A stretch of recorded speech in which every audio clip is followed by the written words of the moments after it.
Start with a prayer. I see everybody already gave charity in the tzedakah box. The prayer is on the screen. It's the same psalm we started off with last time for the security of Jewish people everywhere. For the conductor, we'll say together, a song of David. May the Lord answer you on a day of distress. May the name of the God of Jacob fortify you.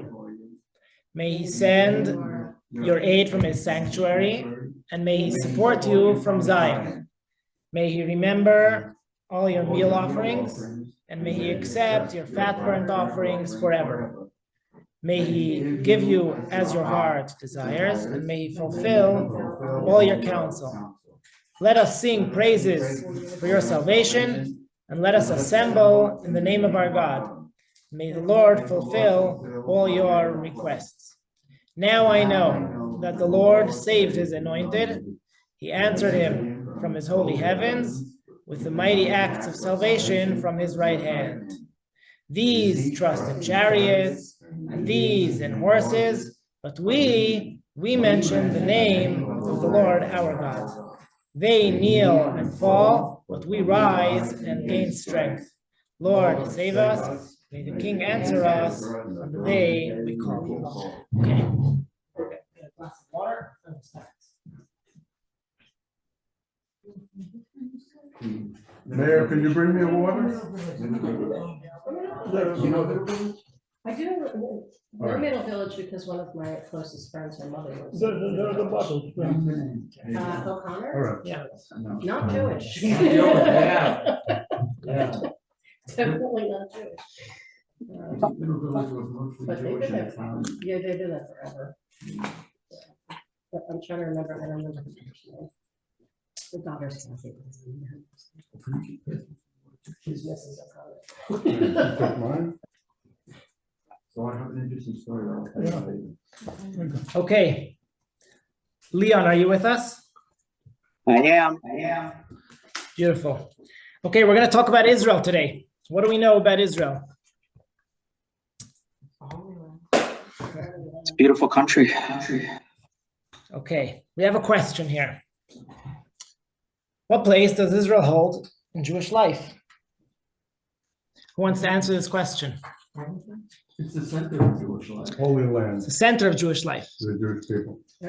Is it the center of our Jewish life? Here in New York? Jews living here? Well, I think it's very important To the world. It's It's part of it. I important mean, to us. it's important in the religion. I mean, that's what we say at Pesach every year. We say next year in Jerusalem. It's Very in good. You know, Okay. God's holy Okay. land from Okay. many years back. And That it's a means when we heritage. finish the whole Passover Seder, we say we're not done. This is not the way it should be. We're supposed to be in Jerusalem. Hopefully next year we'll do it the right way. Right? What do you say? I said it makes reference to our whole entire history. So it has historical value. Holy land and what it represents to all Jews from all throughout the Right, years. right. So this with that Israel is our heirloom. Yes. It's our historical piece of substance that we have, okay, to tell our story. Why do Jews need a homeland? What do you say to that? Exiled everywhere. From many countries. So we need to come back to somewhere. Mhm. The laws that have were to be- given to us, and Israel upholds it because they are holy land, and we receive everything Oh, through you're it. saying we have to have one place where we could practice the laws. Right. We could. The Torah gives us a set of laws how to live life like a Jew. Mhm. We have to have somewhere we're able to enact it. You know, Mhm. whatever country we're in, if it's not our country, then if somebody else makes the laws for us, the Senate is going to make the laws, and they're not taking into consideration our values and our guidance of how laws should run. Okay, that's another reason why Jews need a country. I just want to say, I looked it up. There were 16.1 million Jews in the entire world, which is 0.2% of the entire world. A real minority. Yes, the true minority. Okay. Mark Rabbi knew about that already. One more question. What claim do Jews have to the land of Israel? In other words, we explained why it's important to us, Mhm. But why should the world recognize our right to it? What claim do we have that we can tell the world this belongs to us? Well, maybe other people say they have value in Israel. Maybe they say they also have a historic relationship to it. The foundation of Western civilization is the Bible. Jewish law and the Ten Commandments. Okay, so you're saying everybody respects the Bible. Well. So if the Bible gives it to that's- us, then- But that was the ultimate claim of Justifies. And if you take your faith seriously, I mean, not Jewish faith, but some other faith which, Any faith. so you should honor it as well. The But conclusion you is know, to recognize. the thing is a little bit more complicated, I think. And I think the Lubavitcher Rebbe also had some problems that, you know, the state shouldn't be a result of a human effort. Of course, he said that if Jews live there, we have to defend it. He never set his foot there. Right, okay, that's another discussion, why he never went there. But Jewish law Many is people such ask that him we why- were supposed to transmit it to the rest of the world. And everything is centered through the foundation of having Israel, the Holy Land. Right, and the right, so Ten we have to see how Commandments as that- well. Right, And we're supposed to be the transmitters of all those laws to the Gentiles, to good, everyone. good, so that's something we have to explore, how I mean, us is being that- in the is land of that Israel true? will shine to the rest of the No, world. but is it right, did I make That right? is true, yeah. I mean, can't we say it was given to us? It was given to us by God, was it not? So everything Okay, else good, is the very same, good, right? very good, very good, yeah. But you see, Who says, where did we come up with the idea that we are the chosen people? We didn't come up with the idea, Probably. it was God told it to us. It's written in the Torah, it's written in the Bible.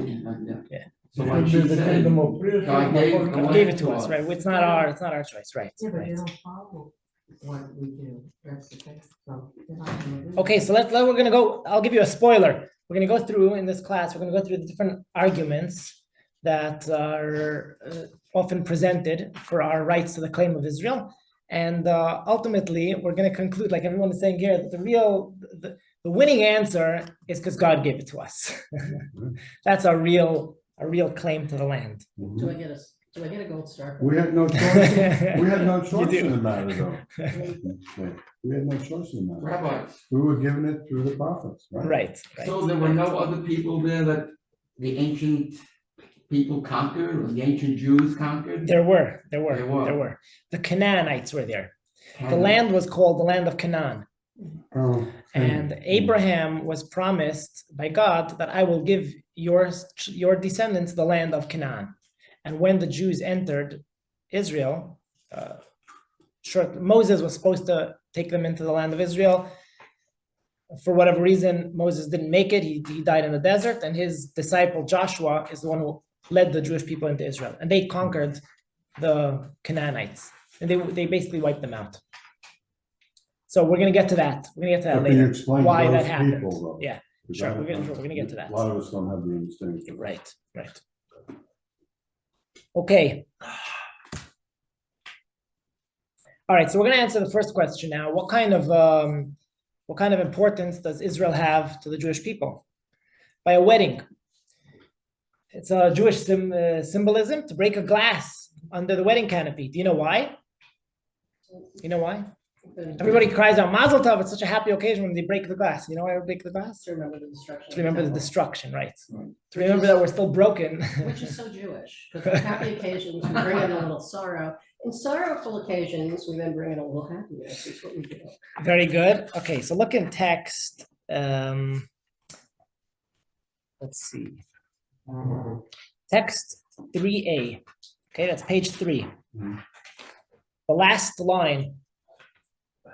May my tongue cleave to my palate if I do not remember you, if I do not recall Jerusalem at the height of my joy. Okay, that's where it comes from, that at the height of the joy, we have to remember Jerusalem. This is in the Psalms.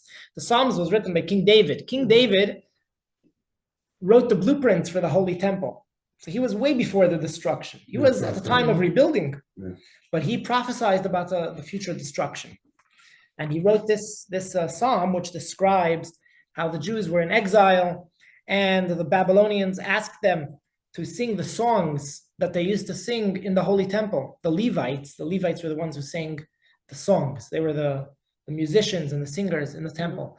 And the Babylonians asked them, sing for us some songs, some joyful songs. And they lamented and they said, how can we sing the song of God on foreign soil? That's text 3. If I forget you, O Jerusalem, these are famous lines. Some people sing this under the wedding canopy. If I forget you, Jerusalem. So we can never forget Jerusalem. Where else do we have the remembrance of Israel? By mourning. When somebody's grieving, when he's sitting Shiva, there's a customary saying that people tell him to comfort him. What do they say? May God console you amongst all other mourners of Zion and Jerusalem. Which means that we're telling him, you think you're sitting Shiva for your relative. Really, the whole Jewish people are mourning. For 2,000 years, we're sitting in mourning for the destruction of our whole people. Our whole nationality was lost. Our country, our holy temple, our kingdom, our pride, and frankly, our people were suffering since then from persecution. It hasn't stopped till today, till the present day. So everybody's mourning collectively, and we keep mentioning this by a wedding and by a Shiva. When else?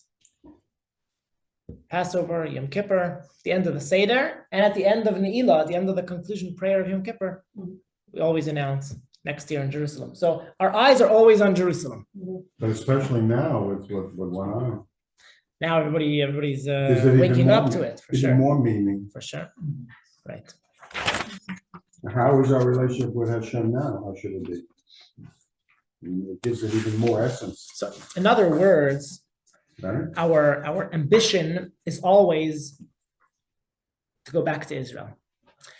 Jews never really become comfortable in the diaspora. For 2,000 years, we're wandering around the world. We went from one place to the next, to the next. We didn't start off in Poland. We started off in Rome. We started off in Babylon. But the Romans, we went to Before Babylon. Israel was Babylon? After Israel, after the destruction, we went to Babylon. We were there for many years, Really? for maybe 800 years. And then some Jews went to Morocco, Yemen, and North Africa. Some Jews went to Spain. Some Jews went to Germany. From Germany, they branched off to France.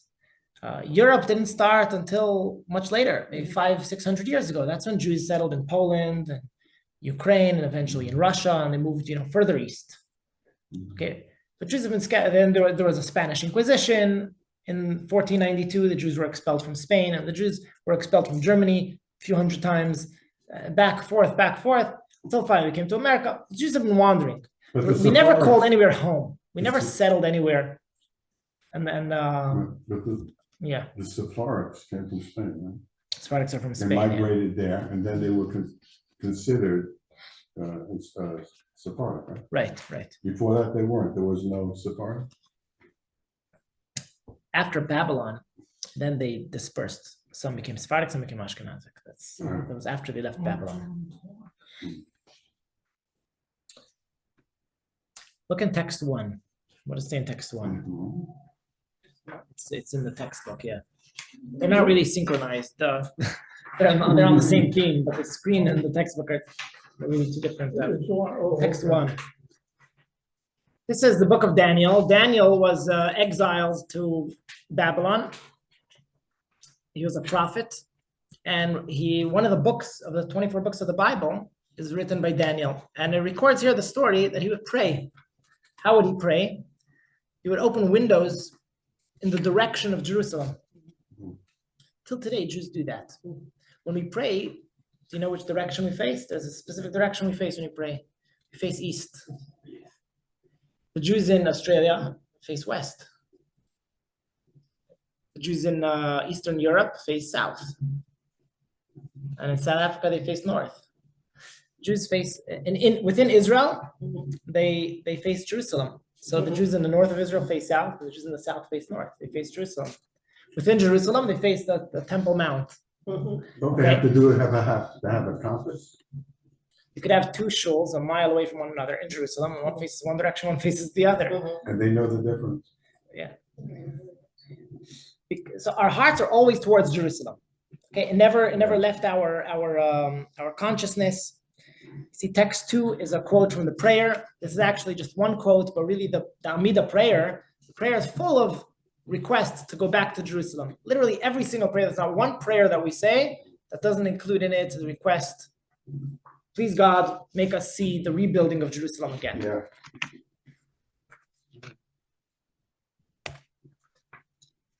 All right, this is, if you look at the screen, I copied here from the book of Deuteronomy. There's a prophecy, this is on the screen. This is a prophecy relayed by Moses about the exile. The fact that the Jews were going to be exiled from the land of Israel was prophesied. The Lord will scatter you among all the nations, from one end of the earth to the other. Okay, he will bring you back to Egypt in ships. So God is saying how the Jews are going to be punished. They're going to be persecuted. They're going to be sent all over. This is among many negative prophecies. And then 2 chapters later, the Torah tells us what's going to happen afterwards. When you are in exile, you will return. And then God will bring back your exiles. He will have mercy upon you. He will once again gather you from all the nations where the Lord has dispersed you. So no matter where we're going to be, no matter how far we're going to end up being exiled, God's going to bring us back. Even if your exiles are at the end of the heavens, the Lord your God will gather you from there and he will take you from there. And the Lord your God will bring you to the land which your forefathers possessed, and you too will take possession of it. Okay, this is talking about us. We are still in exile. The Jewish people as a whole, collective, are still scattered all over the world. Yeah. And with the coming of Mashiach, the final redemption, God will bring us back to the land of Israel. Okay, now this is a prophecy that was said by Moses 3,000 years ago, 3,300 years ago. The prophecy didn't change. It still hasn't been fully completed. We're waiting for the coming of the Messiah for it to be completely completed. But just as the beginning of it was completed, right? So the second half is also going to be completed. Yeah. What we see from here is that the Jews in the diaspora consider themselves to be in exile. What does it mean somebody's in exile? We don't have Not so much allowed, the not concept of permitted to exile. be in their own country. They were sort of imported out. Let's say you have an American who's exiled to, they send them to Mexico or whatever. Yeah, they in America, they don't really exile people. Let's say somebody's in Russia and they exile him to Siberia. What does that mean? That means that he's not at home. He's Not allowed to come back. displaced. He's displaced, right? He's not where he belongs. You don't belong there. Right. That's what exile means. Right. Jewish people are always in exile. If we're not in Israel, we don't belong. Where do we belong? We belong in our homeland in Israel. Okay. 2,000 years of wandering around the world hasn't changed this. On both ends, on our end and on our neighbors' Wandering end. Jews. Yeah, We're they wandering. never accepted us, and we never. Even the religious. Okay.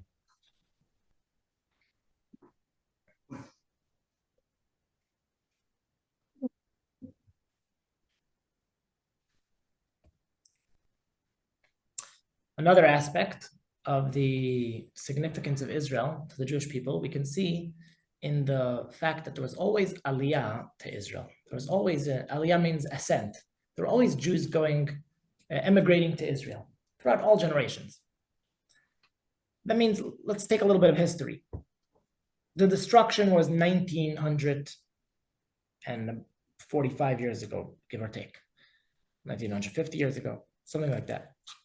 Since then, when the Romans took over Israel, they didn't allow any Jews to settle in Jerusalem. Part of their humiliation of the Jewish people was that Jews would not be able to live in Jerusalem. For the next 600 years, Jews couldn't live there. As long as it was under the control of the Byzantines, Jews couldn't live there. But Jews lived elsewhere in Israel. The Talmud, which was written after the destruction, has 2 parts. The Babylonian Talmud, the Talmud that was written in Babylon, and the one that was written in Israel, which is called the Jerusalemites Talmud. Jews have always lived in Israel. There was always a settlement of Jews in Israel. Israel for 2,000 years was a no man's land. It never had a strong government. It was always under foreign governments, under the Byzantines, under the Ottomans. Those are the well-known ones.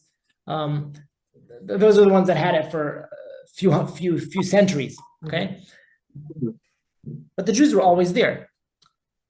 500 years ago, not 500 years ago, 400 years ago, the Arizal, the greatest Kabbalist of the last 1,000 years, lived in the Tzfas. The Code of Jewish Law was written in Israel, also 400 years ago. What does Aliyah mean? Aliyah means going up, Oh, 21. going up to Israel. Descending? Are those tent, are they live in those tents? I guess what those are tents they lived in as soon as they arrived. Yeah, as soon as they arrived. I mean, that's 1915. They look like pyramids. Immigration camp, you see? I never saw tents like that. Interesting.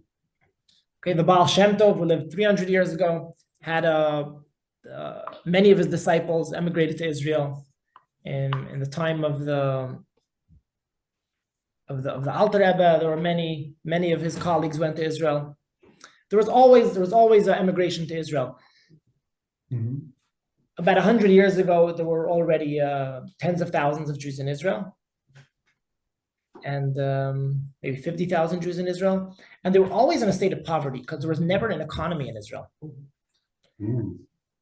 Either you had land, which grew something for you to eat, but the land also wasn't fertile. It wasn't a good land. The land was just a swamp. The whole Israel was a swamp. Mm. So now the land was owned by the Arabs. They were the individual owners of the pieces of land within Israel.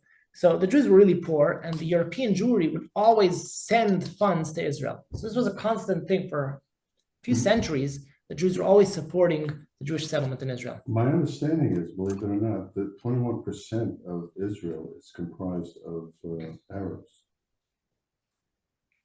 Probably more. Some of them are Jewish. Many of them. It's really so diverse, more than I ever thought. I don't know what you mean that some of them are Jewish. I know they're Arabs, right? But some of them, based on that, could have converted. But maybe Okay, some. let's not mix in the Arabs. Yeah, that's true. But I heard that there are quite a few. The point we're getting at is Right. that Israel was always a place for the Jews. The Jews Right. have always been there, Right. and we never gave up. You know, sometimes you lose an object, Mhm. and time goes by, and you give up. Right. You know, okay, you come to terms with the fact that you lost it. Did Jews ever give up on Israel? Jews are eagerly waiting every single day to go Right. back to Israel. Every prayer, they're saying, "Oh, next prayer we'll do it in Israel." They're always eager to go back. Here you see more aliyahs in the early 1930s. And then in 1936, there was an Arab revolt in Israel, and the Brits, they really pressured the Brits to limit the immigration to Israel. So the British made a law that they cannot accept more than 75,000 new Jewish immigrants. And then the Second World War came, and the Jews, about 1 million Jews were ejected from immigrating to Israel. And they were sent back to the concentration camps because of this British law. Yeah. Concentration camps. Oh my Sent God. back to concentration Instead camps, of yeah, there. instead of going to And Israel. they were killed subsequently? Most. Oh my God. That's not good. 1949, I could think of better camps. there were 50,000 Jews who came from Yemen. These are just different segments of Aliyah. Mm. Okay, here's another aspect. Maimonides, the Rambam, Yeah. lived about 800-900 years ago. He's one of the greatest philosophers and authors of Jewish law throughout Jewish history, you know, from after the Talmud, the last 2,000 years. Mhm. You know where he lived? He was born in Spain. Then he went to, they were kicked out, I think. So they went to Israel. He was there for a very brief period of time. It was impossible to live there. The poverty was so great. They were just starving for hunger. So he left. He went to Egypt. When he was in Egypt, he became the doctor of the Sultan, the private doctor of the Sultan, of the king of Egypt. And that's where he lived for the rest of his life. He passed away in Egypt. How old was he? How old was he when he passed away? I don't remember. But he wasn't a prophet. In his 60s. 60? In his 60s. That was considered a normal, Normal. yeah, for them. Yeah. Now, where's he buried? Do you know where he's buried? Do you know where he's buried? Spain? He's buried in Tiberias, Tiberia, in Israel, in northern Israel. How did he died in Egypt? How did he end up in Maggie, you want it on in the Israel? phone? They transported his body. Sorry? Leon, did you say something? Oh, no, I apologize. No, Okay. I apologize to you. No problem. I no thought I problem. was on mute. I apologize. No problem.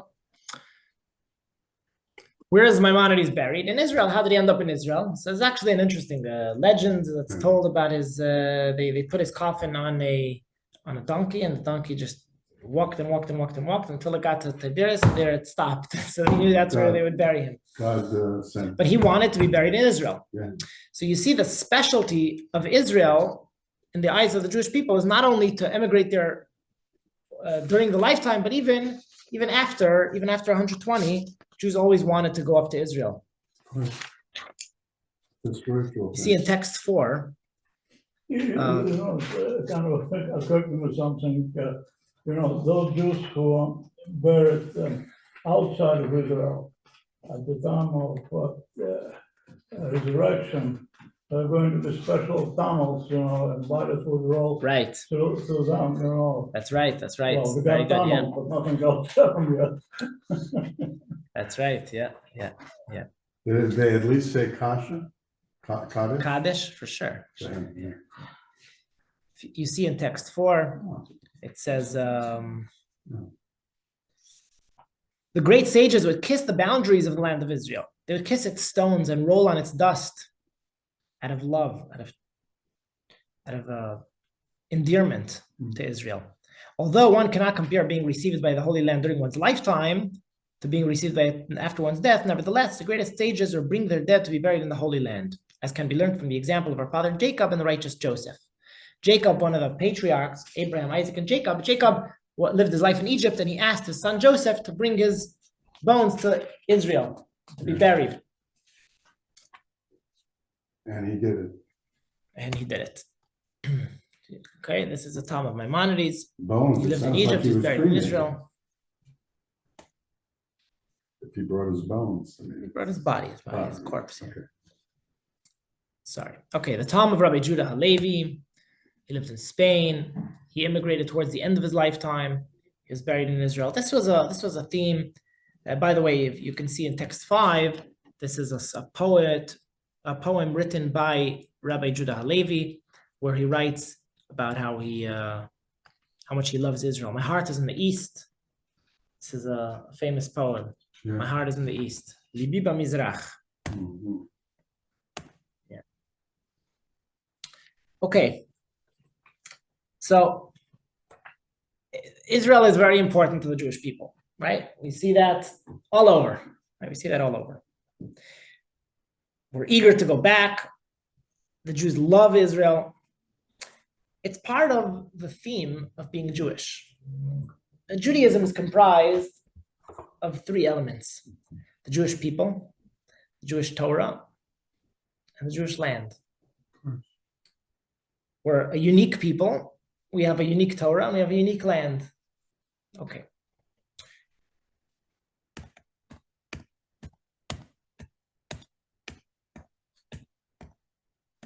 Okay, so what's our claim to the land?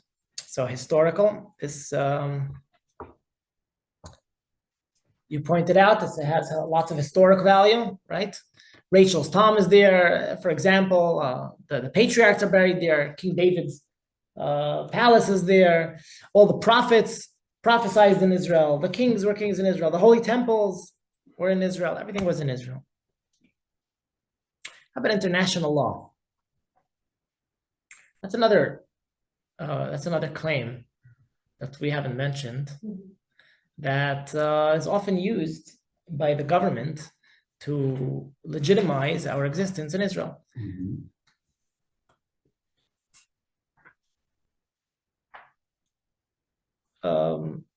What is this in international law? So I'm going to play for you a clip of a video. I'll play just 2 minutes of it, just to give you an idea of what this is about.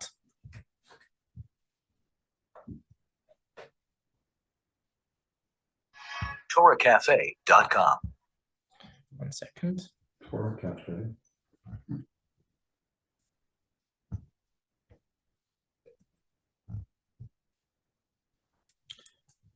Second.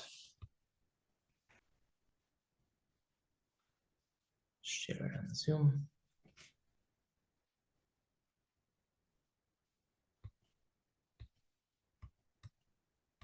For prime minister. Balfour was a lord of, he was a lord in England. Lord, He was a before foreign Lord. minister. Like he was, He doesn't He look was a Jewish, foreign does he? minister, no? Was he Jewish? No, No. like he was in parliament, Yeah, he's the one who set up the Jews for Britain in World War One. That he wrote in 1917, He's crazy. yeah, that Yeah, he would declaration. sponsor a land in Right. Israel. He did? Yeah. anything, he wrote it in the Charles letter. Was he for us? Huh? Was he for us? And then they went Yeah, down. of course, that was the first breakthrough. But it was like Churchill, he believed in us. But I never heard of him as a Lord Balfour.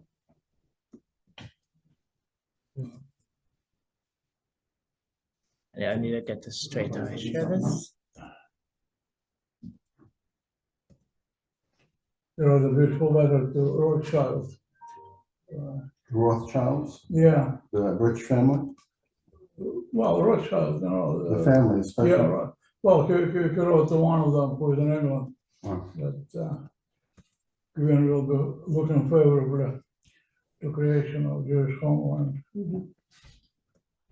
A beautiful thing. We were, Okay. people don't know, it, but I think it was Adams, one of the Adams presidents, was very Okay, much here we in go. favor of us. Who? He was a real advocate for us. This is a professor who taught, it's a 45-minute class. We're just gonna play 2 minutes of it.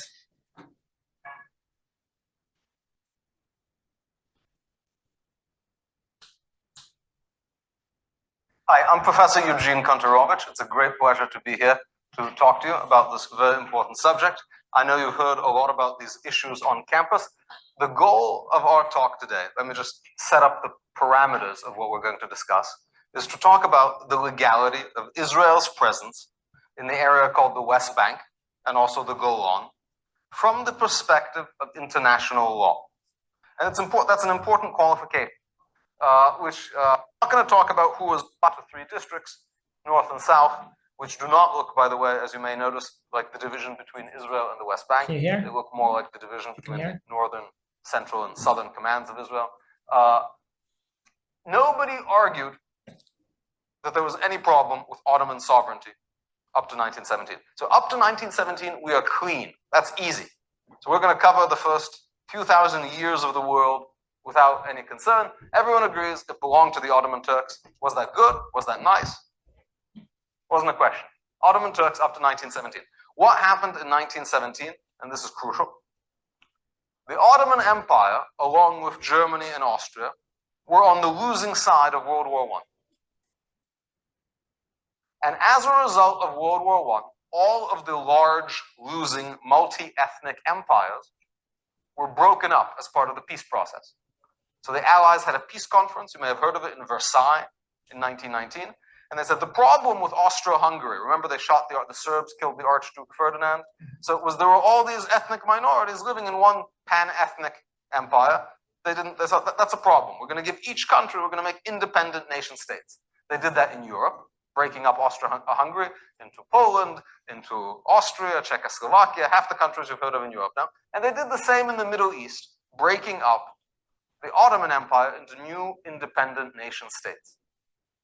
And this was finally agreed to at a big international conference called San Remo. This was not a colonialist thing. Every country in the world was there. China, Japan, Ethiopia, and they all voted unanimously to create the system in the Middle East of new nation states. Unlike in Europe, where there was some history of parliamentary democracy in these new countries, Poland, Czechoslovakia, none of the Middle Eastern countries had a history of democracy.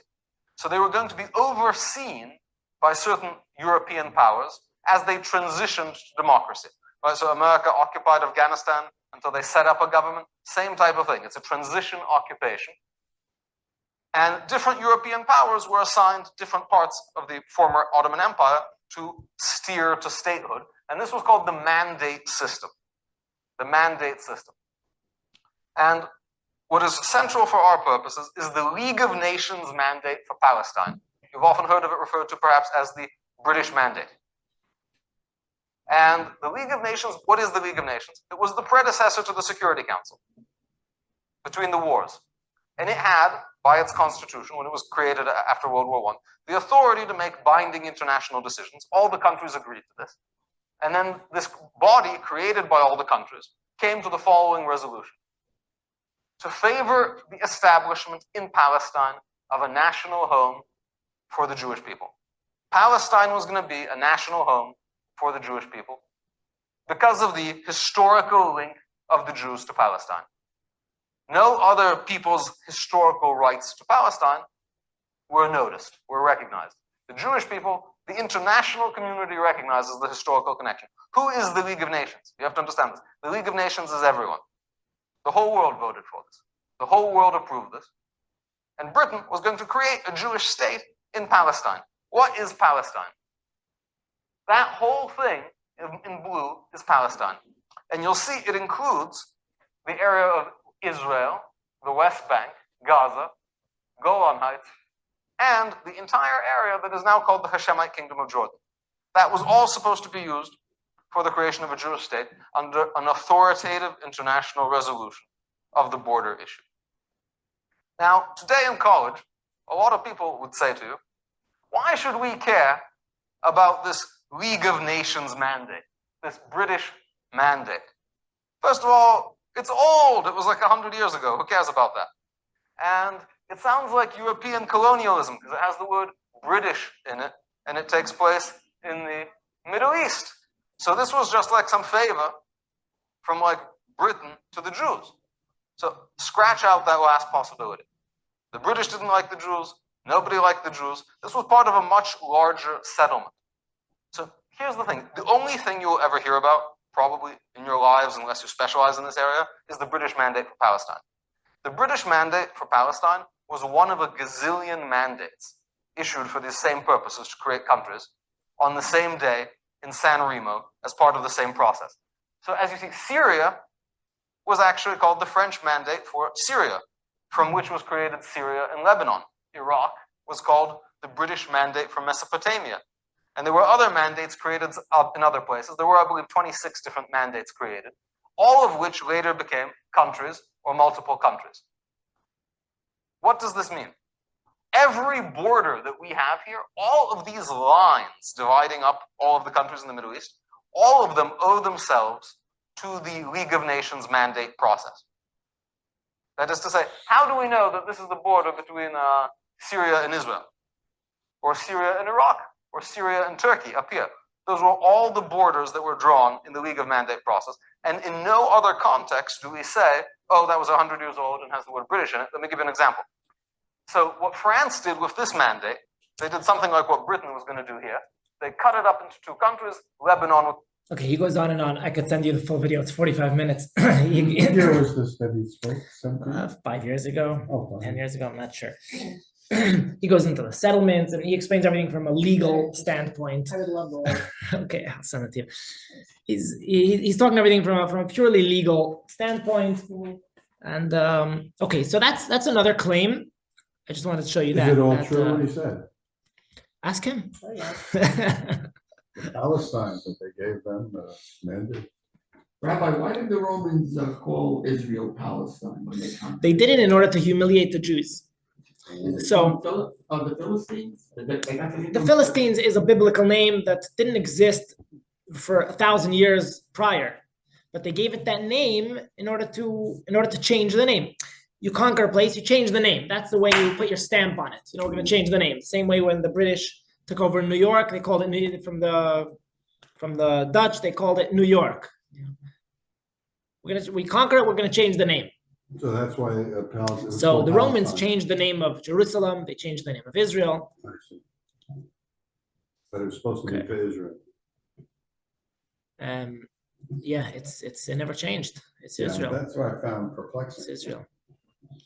Okay. You hear that? get back to the slideshow. Can I ask another question, Rabbi? Sure.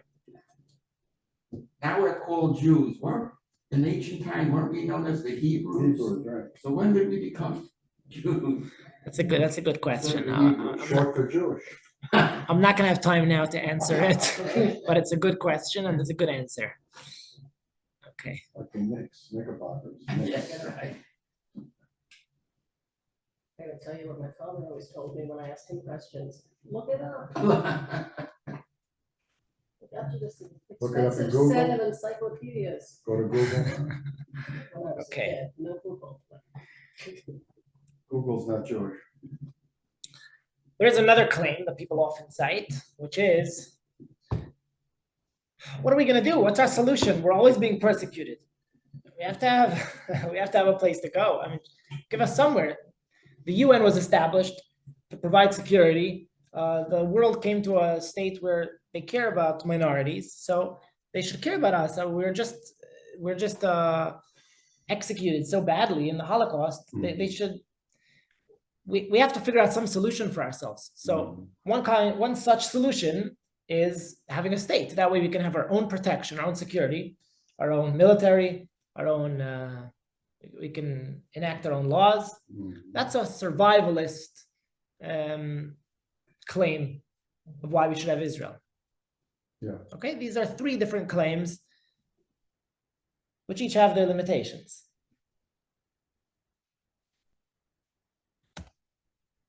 But the Holocaust involved Jews all throughout the world.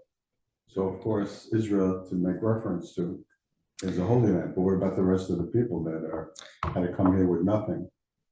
Right, so Zionists' claim was, if we have Israel, then all the Jews can come to And Israel was and it have true? security.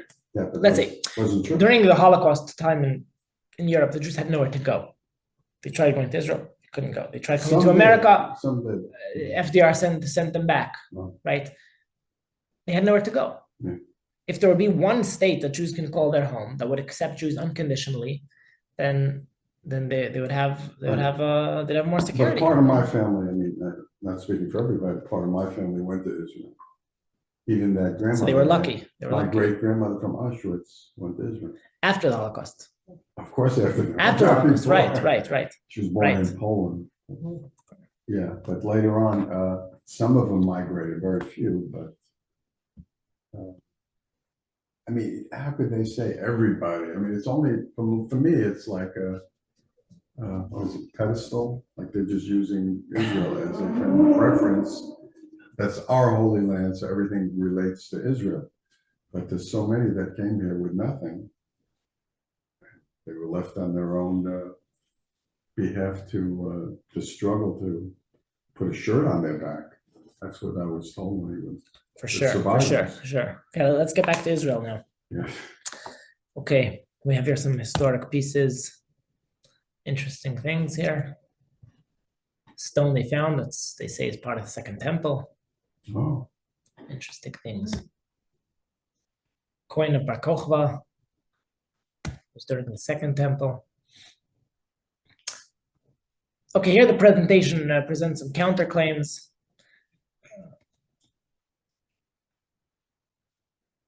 You know, they can argue with that. It has historical value, but what makes that yours? International law. But by the way, if you look in the Proclamation of Independence, Yeah. I think you have it in one of the texts here. 7a, Israel's Declaration of Independence. If you read it carefully, you'll see they reference to all these three claims. What page? Historical, page 12. Historical, the survival claim, and the legal aspect. Okay, they reference all of them. Problem is, what if the UN changes its mind? Okay, what if they come and enact a law where David says we're abolishing, we're annulling the previous mandates that give Israel to the Jews, which the UN is trying to do time and again. Yes. Right. The difference is that all these the General Assembly, the Special Council resolutions are not binding. They're not legally binding. Right. So that's another thing that he explains in his presentation, that the League of Nations resolution is legally binding. All these resolutions they come up with now, none of them are voted upon by a majority of the nations of the world in a way that they're binding. But But anyway, international law. it's doesn't that say- it's definitely a limited So even though it right. says international law, it's not real. Right. So not accurate choice. It's like suggestions. They make Mhm. suggestions. Yeah, it's not real. I mean, most international law is really not enforceable. No, I thought it was. Okay, we're not talking about enforceable, right? Enforceable, nothing's enforceable. Yeah, really. Maybe sustainable. They can make sanctions, it's not forcible.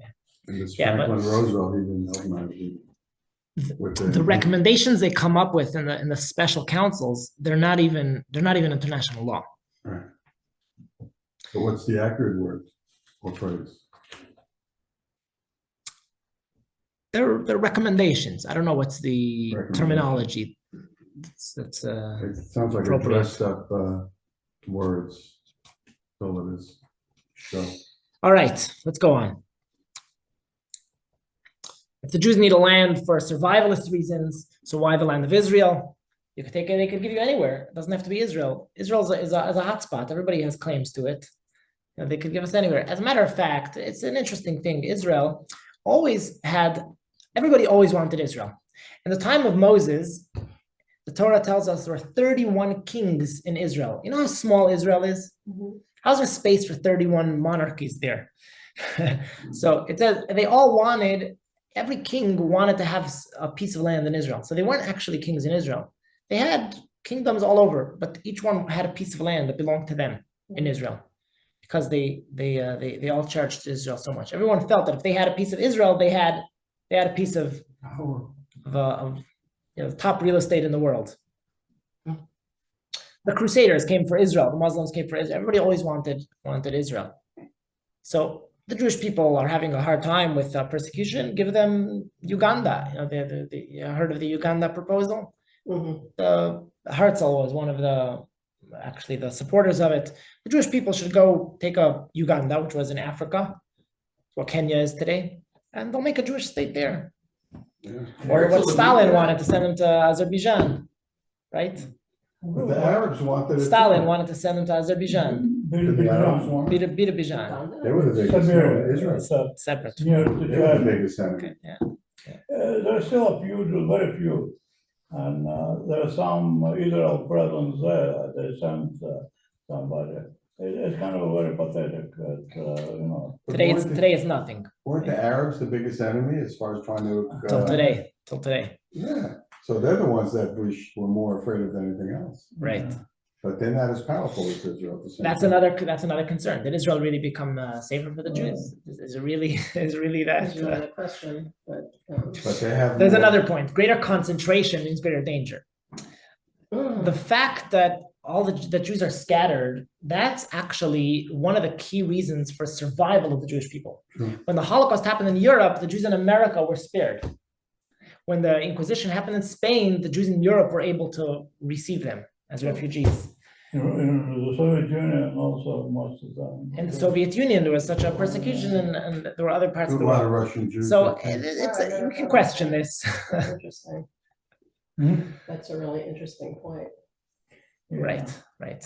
The Talmud you know, says it's on actually the a other kindness that God dispersed us because of this reason. Well, on the other hand, you know, in Poland, there were 3 million Jews, very few left now. Right. Going in Okay, but on the other town. hand, you had America and Israel, they were spared. So it's like, you cannot decide whether or not it's already gathering for exiles, you know. Okay, the gathering of exiles is going to be through Mashiach. So it's nothing. Here's another thing. Why should the world give it to us? This is really a good claim if you think about it, which is the Jewish people have all these reasons why we need Israel, because it's historically important for us, because we need safety. That's a reason why we need it. That's not a reason why the people living there or the neighbors of Israel should give it to us. They But don't have to. They don't owe us anything. Biblically, it is mandated that it belongs. Oh, to so the now Jews. you're getting to the right answer. Right. I mean, there's no two ways about it. It's absolute. This is just an interesting fact. If you get it, you get it. Yes, okay. Took me a second, took me a second. Well, yeah, so, Explain it.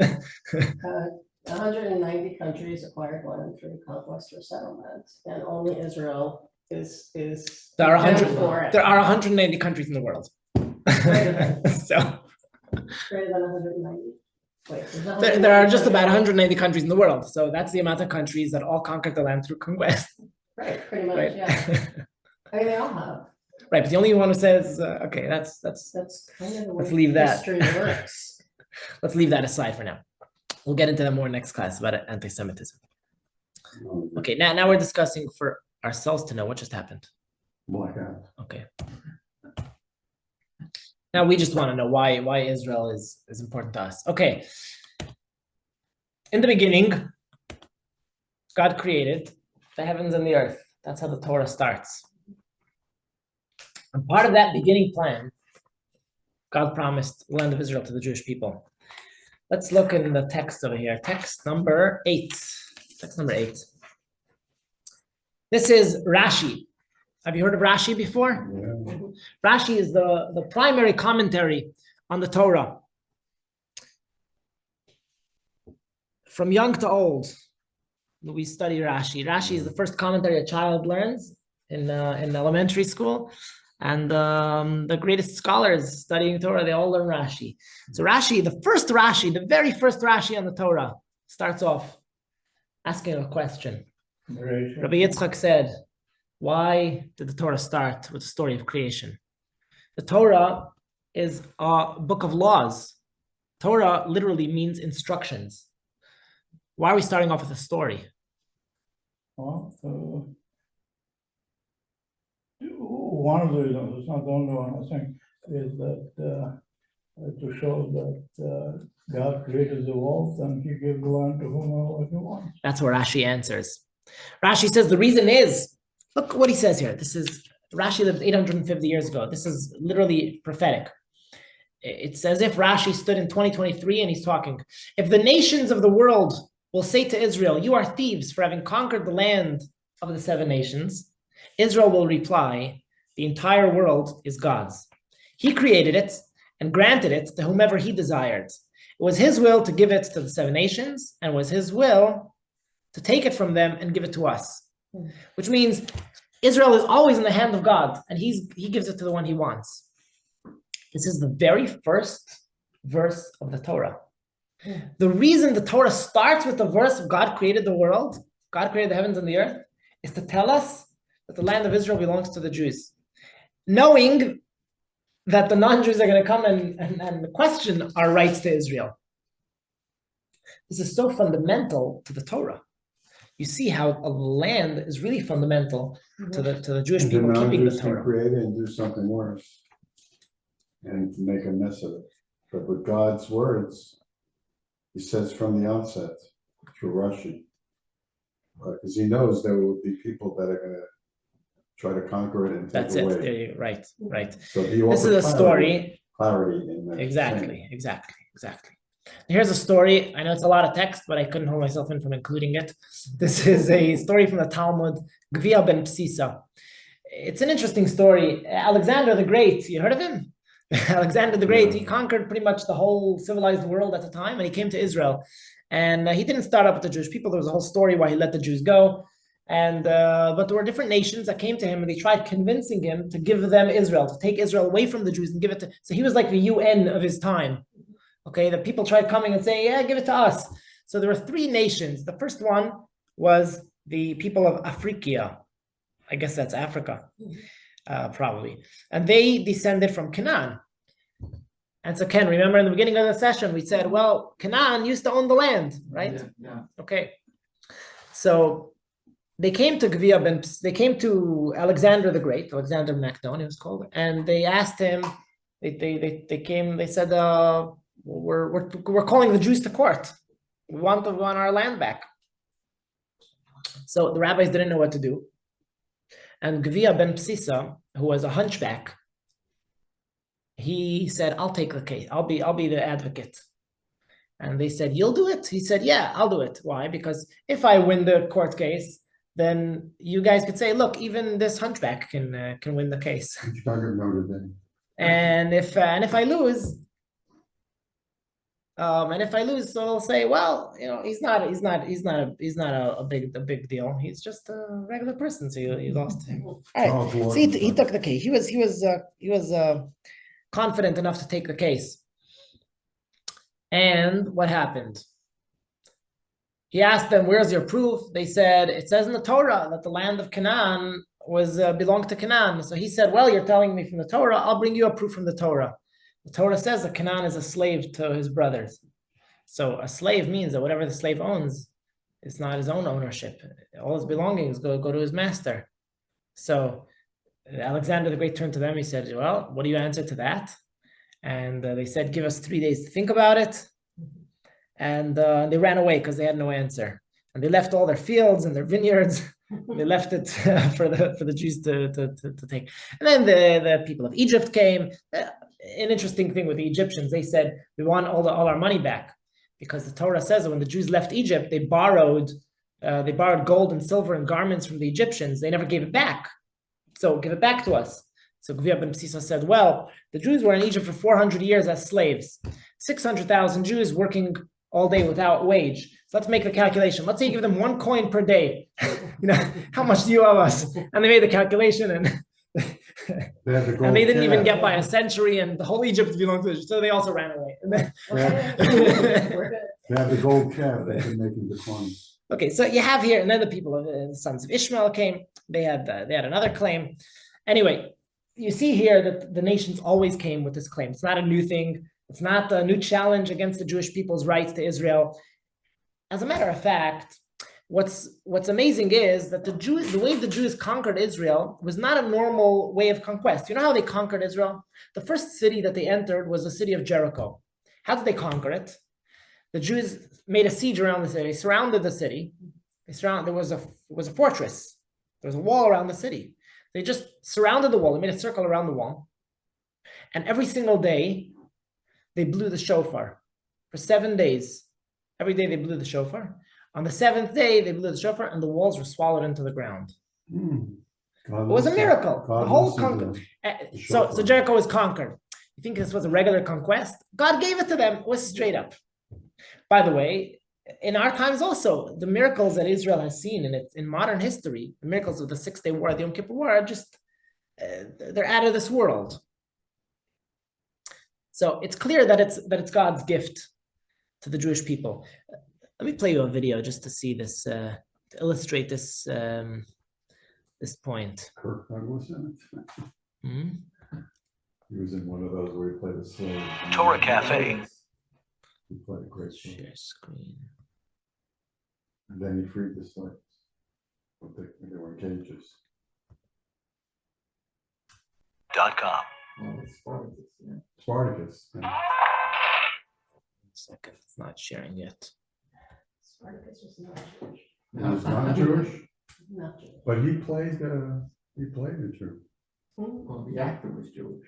No, I don't mean that. I mean that he actually, I thought, played a Jewish role in it as a slave Stop share. with the others. No, No, I'm not a Spartacus expert. I'm not either. That's what I'm asking. Maybe the rabbi knows. Spartacus. Any relation? Any reference to Judaism? I'm not Being even slaves? familiar with it. Yes, My absolutely. biggest shock growing up was that Charlton Heston wasn't Jewish.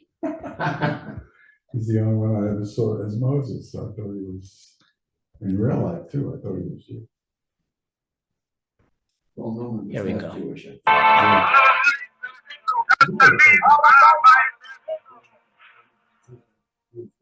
Yeah. June 1967. Israel was besieged by 3 brutal enemies and had to fight them all at once: Egypt, Jordan, Syria. At stake was the survival of a nation, the life of every Jewish citizen of Israel. The greatest threat came from Egypt, where the match was horribly lopsided. Egypt deployed 100,000 troops in the Sinai Peninsula, while Israel had mobilized 45,000. In machinery and firepower as well, the numbers were heavily unbalanced in Egypt's favor. On June 5th at 7:14 a.m., Israel's Air Force executed a preemptive attack, striking hard in Egypt's own territory. In 2 furious hours, Egypt's Air Force virtually ceased to exist, and its airfields were rendered unusable. But Israel could not rely on an aerial attack alone. Just 15 minutes after her fighter jets roared into action, her ground forces confronted the enormous armored enemy that menaced the Sinai. Israel divided its attack force into 3 divisions. Both faced heavy tank battles against exceptional odds. The 1st Division, led by Major General Israel Tau, fought its way to El Arish, the fortified capital of the Sinai Peninsula, along the banks of the Mediterranean. By the next morning, June 6th, El Arish was in Israeli hands. Its last guns fell silent the following night, and neighboring Gaza was conquered that same day. Meanwhile, a 2nd Division, led by Ariel Sharon, headed for the strategic northern junction of Abu Agila. Sharon confused his entrenched enemy by attacking at night from multiple directions. By mid-morning on June 6th, Sharon had secured all strategic areas. A 3rd Reserve Division, led by Brigadier General Avraham Yoff, split in 2. One half silently penetrated Wadi Hiradin, an undefended natural barrier that Egypt considered impassable. This aided Sharon by preventing enemy reinforcements from joining the battles raging in Rafah and Abu Agila. The other half joined General Tau in a pincer attack against the key high ground of Jebel Libni, where the Egyptians maintained control of their 2nd, deeper defense line. By the evening of June 6th, the high grounds had fallen. The afternoon of June 6th found the Egyptian military elite in panic, issuing contradictory orders and abandoning their troops to disorderly retreat. 2 IDF divisions raced to the Suez Canal. Their mission was to block off the Egyptian retreat, allowing the 3rd Division to drive the escaping enemy into a trap and preventing any chance of regrouping. On June 7th, Israel's Navy, joined by a paratrooper unit, arrived in abandoned Sharm el-Sheikh on the southern tip of the Sinai Peninsula. On June 8th, IDF forces reached the Suez Canal. By June 9th, the entirety of Sinai and Gaza was in Israeli hands. Egypt had lost its air force and its army, and had been soundly defeated. It promptly signed a ceasefire. The Sinai, however, was not Israel's only front. On the first morning of war, June 5th, as Egypt's airfield lay smoldering, and with its Sinai forces under heavy attack, Egypt lied to Jordan by claiming false victories over Israel. Egypt ordered its ally to attack Israel. At precisely 9 a.m. on the 5th of June, Jordanian planes and artillery bombarded Israeli positions and airfields and unleashed an inferno against the unprotected civilians of Jerusalem. Israel appealed for Jordan to stay its hand. General Od Bull of the UN's peacekeeping force relayed a message from Israeli Prime Minister Eshkol to Jordan's King Hussein. We are engaged in defensive fighting on the Egyptian sector, and we shall not engage ourselves in any action against Jordan unless Jordan attacks us. Should Jordan attack Israel, we shall go against her with all our might, and the king will have to bear the full responsibility of the consequences.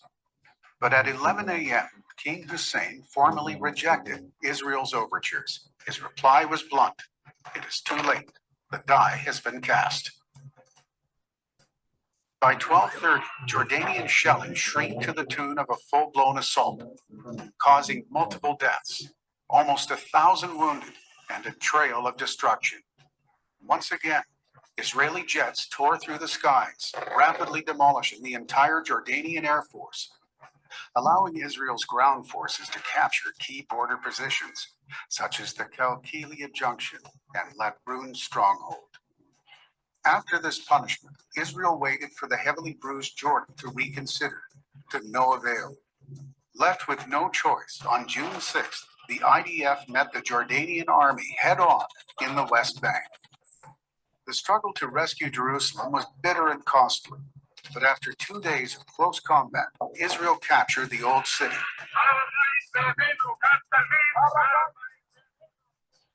Outside of Jerusalem, the bloodiest battle was the Battle of the Dotan Valley. Israel intended a limited struggle to neutralize long-range artillery fire near Jenin. But the war was unintentionally expanded as the battle spread across Judea and Samaria. On the morning of June 7th, Israeli forces arrived at the Samarian city of Shechem, or Nablus. Its residents mistook the IDF for Iraqi troops and welcomed them, but soon realized their error and resisted bitterly until the city fell later that night. East Jerusalem and the rest of the West Bank fell with little resistance on June 7th. Israel captured Jericho, the Jordan Valley, the Gush Etzion area, and the Judean cities of Ramallah, Bethlehem, Hebron, Tulkarem, and Chalkidea. Jordan had suffered a crushing defeat. At 8 p.m. on June 7th, Jordan signed a ceasefire.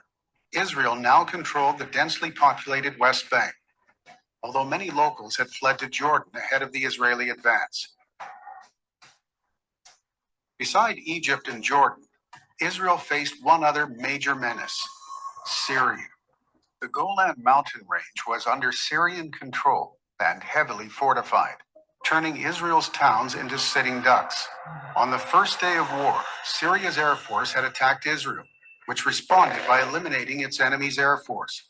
The following day, June 6th, a Syrian ground invasion of Israel was repelled.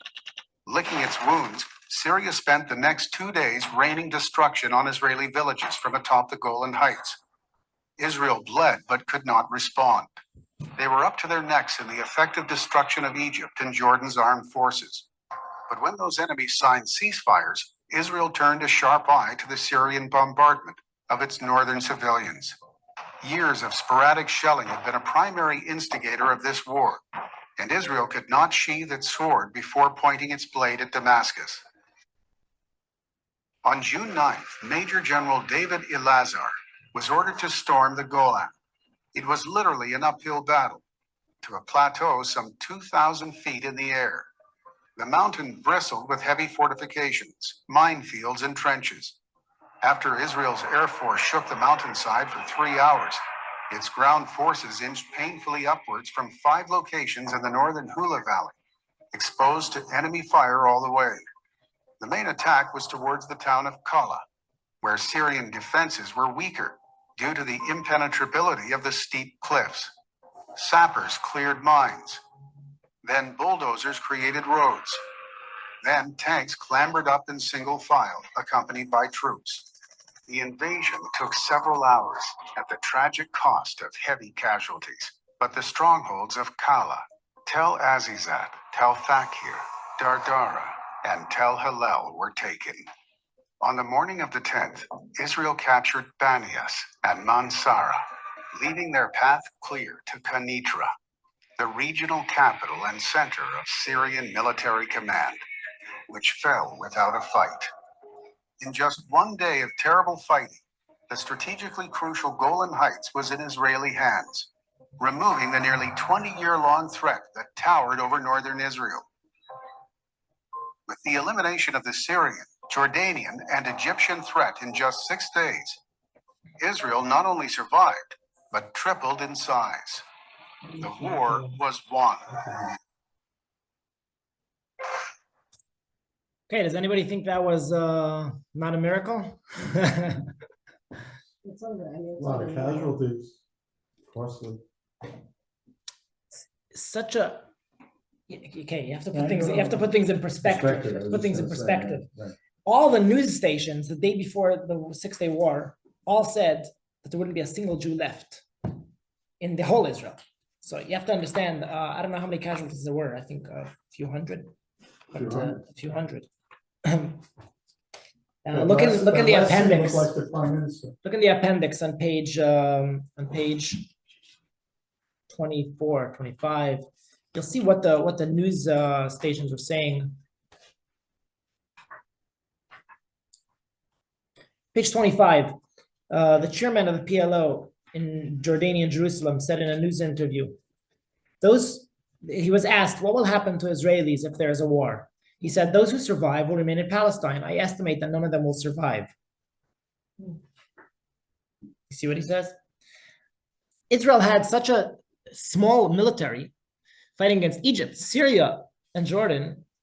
There was no chance for anyone to survive. And such miracles happened, which just demonstrates the fact that our possession of the land is not a national conquest in the regular sense of the way it's usually the way it usually works. It's owed Right. to us. from It's- God. It's directly given to us by God. Yes. Good David. Let's go back to this. I don't think they would have fought that hard for Uganda. Right. Yeah, they were But fighting so for many survival. countries were You know. invading them and attacking were. them. It wasn't just one group. like that. Right. They were all branched out. They had to spread themselves thin. Do they have Exactly. many more people than in Israel, by the way, than now? They had much less. Then it was about Much 2.5 million Jews. Now there's about 6-7 million Jews. Yeah, well, with what happened, Okay, let's see. Where do we find God's gift of Israel, to the Jewish people in the Torah? The first verse of the Torah, God created the world with the objective of giving the land of Israel to the Jews. The first time God speaks to Abraham, by the way, in the background, this picture is the burial place of the patriarchs and the matriarchs. Abraham, Isaac, Jacob, Sarah, Rebecca, Rachel, and Leah. I was And Adam and Eve are also buried there, they are? We have proof of that? right here. Tradition. Wonder what their remains look like. Okay, first time God speaks to Abraham, God tells him he should leave where he lived. He lived in the Iraq region, and God tells him he should go to Israel because that will be your land. Right. By the way, going back a little earlier, 10 generations before Abraham was Noah. Noah had 3 sons. One of his sons was Shem. Shem was by the way, a Semite. Comes from Shem. That's where it comes from. We're Semites. They were given land. They were given Israel. His other son, whose name was Ham, Canaan, came from Ham. Canaan was Ham's son. So the Canaanites, Israel really didn't belong to them. They conquered it from the Semites. So Abraham, who was a Semite, really belonged to him. But Okay? Noah was God told him, I'm going to related give to it back to you. Noah was related to him. Okay, Noah, then came Abraham, 10 generations later. But Noah at that time wasn't considered Jewish. Correct. He Yeah, had let's no let's books. move on. Let's move on. Oh, what's happening? Covenant between the parts. Covenant of the parts is the historical covenant which God made with Abraham, where he promised him that his children would go to exile in Egypt. This is what we recite in the Haggadah on Passover, that your descendants will be exiled in Egypt, and then they will come out, and I will give them this land. God promised it to Isaac, and then to Jacob, each one of the patriarchs. And guess what? When God spoke to Moses by the burning bush, when he charged him with the task of going to Pharaoh and demanding of him to release the Jews from Egypt, he told him, guess what? You're going to take them out of Egypt and bring them to the Holy Land. You know how many times it's mentioned in the Torah? God talking to the Jewish people, telling them he's going to give them the land of Israel?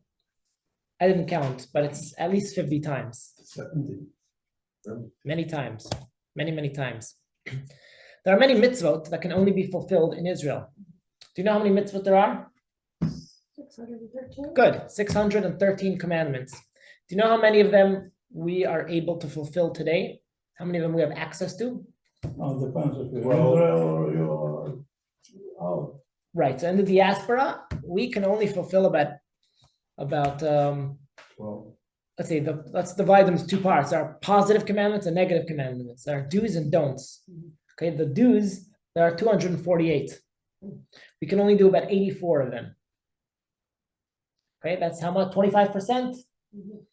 Okay, something like that, 30%. Most of them can only be done in Israel. Even the people in Israel today, most of the mitzvahs don't apply. They only apply rabbinically, but they don't apply fully until all the Jews will be in Israel. Okay. most mitzvahs can only be ideal fulfillment of all mitzvahs. Okay, there's another thing, which is, But suppose coming they're of religious, Mashiach. some are religious, so they try to fulfill more. I'm sure they do, but it's not in the most complete way. Most of them are not religious Oh. in Israel. The picture is changing, you know. You think so? Well, I Yeah, read yeah, so, yeah, I yeah. don't know. Are they? But, Yeah.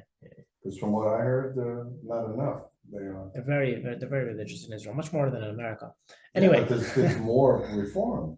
okay, let's focus. Let's focus. The coming of Mashiach. I don't know why you can't see the top of the screen. The coming of Mashiach, the ultimate redemption.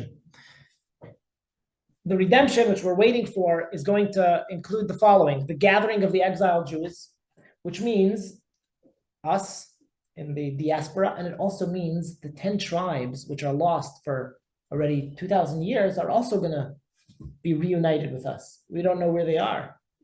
And How many is that? 10 tribes. How many people are we? The Jewish people, our population is only 2.5 tribes out of the 12. There are 10 tribes. In it. 2.5. How many people? Are the Who's same? half a tribe? Judah, Benjamin, and half of Menashe, I think. Oh, half. Ashrei, Ashrei. No, sorry. Judah, Levite, and okay, I'm not sure. Benjamin, Tribe of Benjamin. Half of Benjamin. I'm not sure exactly. Half of Benjamin. Right? No, we haven't had some. That's a tribe too. Yeah. Okay. My son- The rebuilding of the Holy Temple, which includes so many of the commandments which you can only do in the temple. The restoration of the monarchy, which means King David, God promised him that his descendants will always be the kings of Israel. When Mashiach comes, Mashiach will be the king. He will be a descendant of King David, and he will lead the government in Israel. Will He'll be nullify from the Knesset. sorry, He'll be from the line of David. Yeah. Right. The fulfillment of all the land mitzvahs, all the mitzvahs which can only be fulfilled in the land, all that will happen. So we're all looking forward to returning to Israel, and we'll be able to have a complete, this objective that God had when he created the world, that Jews should inhabit the land and live like Jews within the land, is going to be fulfilled. Yeah, it's very interesting. They already had to pedal back, you know, because in Reform Judaism, at a certain point, they deleted Jerusalem because it was Berlin. Right, And right. then they had to put it back. Okay, well, They're they're not so popular anymore. Let's see, it didn't go so well for them. By the way, why do we want a king? This is the last chapter of the book of Maimonides, where he talks about the Messiah. He says the reason we want a king is not in order to have dominion over the whole world. We don't want to be the superpower, to have physical pleasure. The reason we want to have our own monarchy is so that we can Govern. we can be relieved of persecution from the foreign nations, so that we can involve ourselves in what we want to do, to be involved in Torah and spirituality, so that we can. Okay, we have one last question, which is, why does God want us to have a land? Why does God want us to do mitzvahs in a land? We're a spiritual people. And the answer is, the first verse in the Torah is, God created the heavens and the earth. God wants that we should bring godliness, into this world. Exactly. We should make the earth holy. We should sanctify our physical life. And that's why we need a land. God wants us to live a physical life, and in our physical life to be Jewish. And that's why all the nations come with a claim. By the way, that's why the nations really can't stand us, because they say, you know, you want to be spiritual, but when you're a regular person, be like the rest of us. Why, when it comes to business, are you different? Why are Jews standing out in everything? Everybody has nuns and priests and people who are who remove themselves from all physical matters, and they devote themselves to spirituality. That's an accepted concept. But the Jewish people are not just spiritual people. We're regular people. We run our lives like everybody else, and we're still so different. That's what's special about us. Let me finish. That we bring godliness into our physical lives. And that's why God wants us to have a land. We should do mitzvahs with the physical world, and by that bring holiness into our world. And by that spread holiness to the whole world. But also to amplify God's purpose for us and transmit it to the rest of them. Because the laws ultimately, they're supposed to follow too, ultimately in the final analysis. Is that correct? Yeah, you want to see something We're interesting? supposed to be the ones who are, Look, I'll show. I skipped this slide, but let me show you something interesting. It's connected to what you're saying. yeah, Look where Israel is. It was always a stopover when traveling from one place to the next. yeah. And this also symbolizes the fact that Israel, the Jewish people living in Israel, are supposed to be an example for everybody else. Right, exactly. That's my point. Right.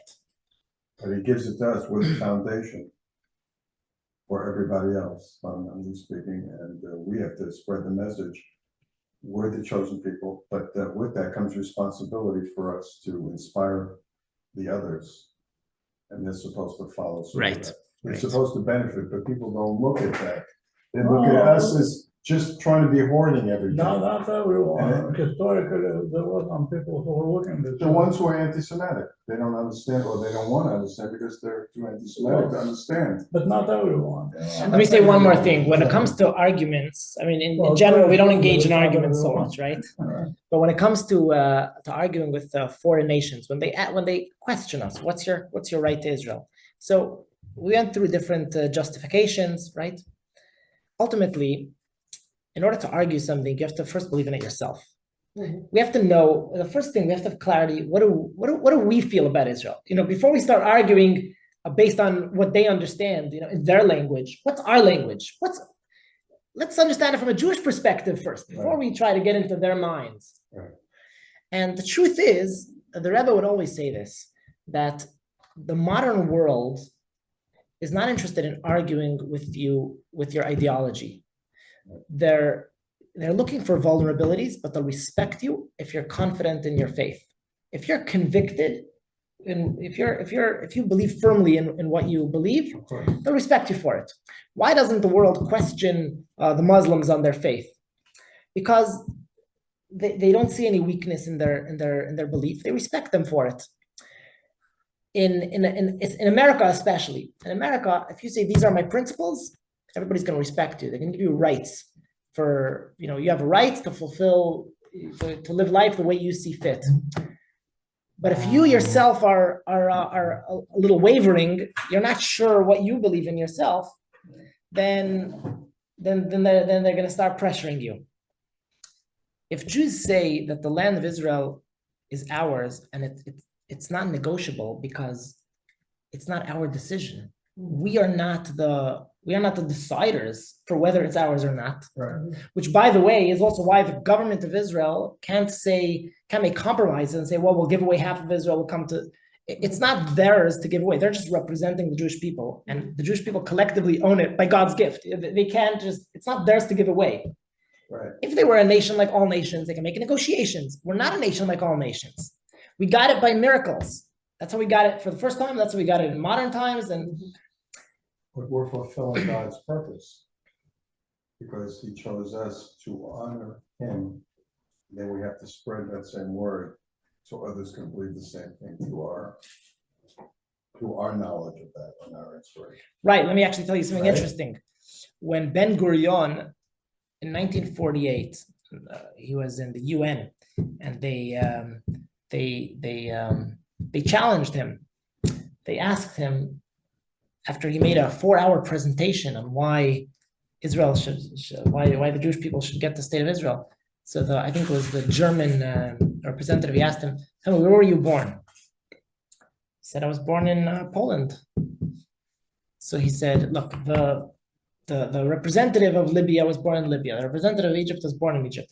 All these representatives are all natives. You are not. You were born in Poland. Do you have some sort of deed that you can show us that this was your father's or your grandfather's land that you want to take?" There was a Bible sitting on the table. He instantly lifted the Bible and he said, "This is my deed." But Rabbi, doesn't that argue against the two-state solution? That's a good question. That's right. We have to know the truth. Before we get to what's going to make peace with the Arabs, we have to know what's the truth. And what is the truth? What do we believe in? What does Torah say about it? What does Judaism say about it? It says the land is ours. That's it. So everything else comes after that. Can I just say something? Someone I know who is Jewish and very, very left, he said actually to me that, because he's pro-Palestinian, he said they've been living on the land for hundreds of years. So people really believe, and I didn't have anything to say because I really didn't follow anything, but he said they've been living on the land hundreds of years and they're being displaced. So. After tonight, do you have a little more clarity on that? Yeah, but you see, if people are not into reading the Bible, then they're not gonna even pay attention to that. Right, you know? right. But I'll add to it. Alison. There are a few points to keep in mind. Number one, Who's Jewish, remember? Number one is what we were discussing, that we never gave up on it. It's all we've always been eager to return, and whoever came there was always squatters, and we protested 3 times a day in our prayers that no, it's ours, don't take it away from us, we're coming back, right? Number two, another good thing to keep in mind is that, remember we saw the video how all the nations came to destroy us, they wanted to throw us into the sea. In 1948, we didn't discuss this, but it's good to know. In 1948, the UN passed a resolution that to end the British mandate and give over the land of Israel to make a Jewish government. On that day, 7 Arab nations declared war against the Jewish people living in Israel. Okay, do you know who they were? Egypt, Syria, Lebanon, Jordan, Iraq, Saudi Arabia. Like they just came from all over to destroy the Jewish people. Okay, now what happened? What happened was that the Jews fought back. It was very bitter. It was the war lasted many months, and ultimately they managed to conquer certain areas. And sorry, they didn't conquer. They actually got a lot less than what the UN gave them. They got a lot less than what they were supposed to get. You remember we saw earlier on the video, the professor was showing how the whole Israel was given by the League of Nations, including the West Bank, Gaza. It's not occupied territory the way they call it today. Legally, it's not occupied. Legally, it's all ours, according to international law. So they ganged up against us and we got it back. Now, the Arabs never calmed down. They were so humiliated by their defeat. They couldn't believe it that the Jews managed to overpower them in 1948, that they were just empowering themselves, waiting for the day to come back and destroy the Jews. It took them 19 years. In 1967, they came back for the 6-Day War, and they said, now we're going to do it for real. Now we're really going to wipe them out. And what happened?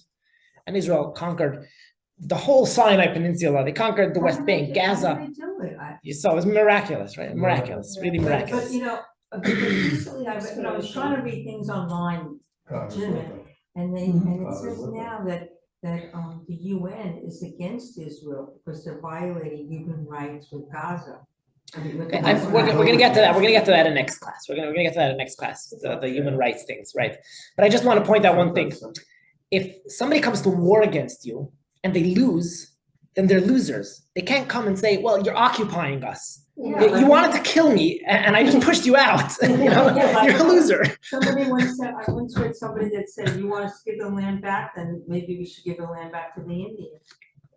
Exactly. Right? And we have, exactly. And I didn't even exactly. know until recent years, Texas, New Mexico, exactly. Arizona, California, is all from Mexico. Exactly. They're not coming back. Exactly. So we're going to get into that next class. We're going to explain why there's this double standard, that everybody's telling Israel to give it back and nobody's telling California to give back to the Mexicans. But I'm Mayor, I just wanted to say that we could make all these stipulations that we say, but somehow, Alison, anti-Semitism reaches its ugly head. And they will, even if we are right about everything, every premise that you mentioned, they're going to find a way just to justify their own means to be anti-Semitic. We can't change that because it's a disease of the soul. People are upset. Hank, are you ready for next week? Do you agree with that? Do you really want to know what to do with Do you anti-Semitism? agree with what I just said? Of course. I can be wrong, but I think that people will just say things, oh, this is the Jews, even if they hear the propaganda and all that, they'll make it look as though it's all our fault. Why is there so much anti-Semitism? And what do we do about it? How do we react to it? That's what we're gonna talk about next week, That's a good thing, okay? good topic. But I was aside of the fact that kind of there were about 4,000 demonstrations throughout the world for Palestine. There are some And, you know, people that those can- things were organized for many, many years. You know, a lot of money was. Right, paid. right. You know, all those universities got huge donations from Arab countries and from China. The fact that they think that So we that's one of the things why it was a successful campaign. Right, right. It's ongoing. It's ongoing for many years. Yeah. With what you sure. said, it's true. The other thing that you said is very true. We're not looking to rule or govern or hoard everything. We just want our own. We want to be We civil. want to shine a light. Shine a light on freedom and peace and love. We're not looking to take what somebody else's. Right, We want our own. right. But in so doing, somehow it gets distorted with this propaganda and all this other. Right. Leon, are you still there? And we become the scapegoat, unfortunately. Okay. Yeah. All right, so that's Gonna it. end the Zoom. Thank you, Robert. All right. Thank you. Thank you. I'm making a couple. Thanks for. I am. It takes me a minute to unmute. Gonna have to Oh, okay. extend after a while. Good. Yeah. But Okay, I'm good here. night, Leon. Have a Glad great you're night, with us. everybody. God bless you guys. You know who I wanted to bring on board tonight? I wanted to bring Ema on board. But Jackie didn't put her on. I don't know why. Hopefully I can get her Okay. on next Wednesday. Okay, For okay. What is this for? What are your comments about the what we spoke? My comments. I think they're very good. I mean, I'll be honest. You know, I never, you know, my entire life, you know, I grew up here in the United States, New York, never really felt particularly attached to Judaism, you know, because you know, I've always been like somewhat secular, you know, but lately, you know, with all this incredible anti-Semitism going on, you know, it just seems, I don't know how to describe it. Brought you back home. But oh, what was that? It brought you back home. Yeah, it does. It does, and it really wakes you up, Like you that know. too.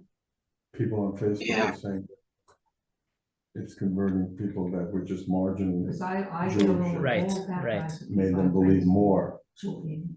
And that's good. That's a good message, Yeah. but it's unfortunate it took something like Right, this. right. Well, there's a bigger, Right.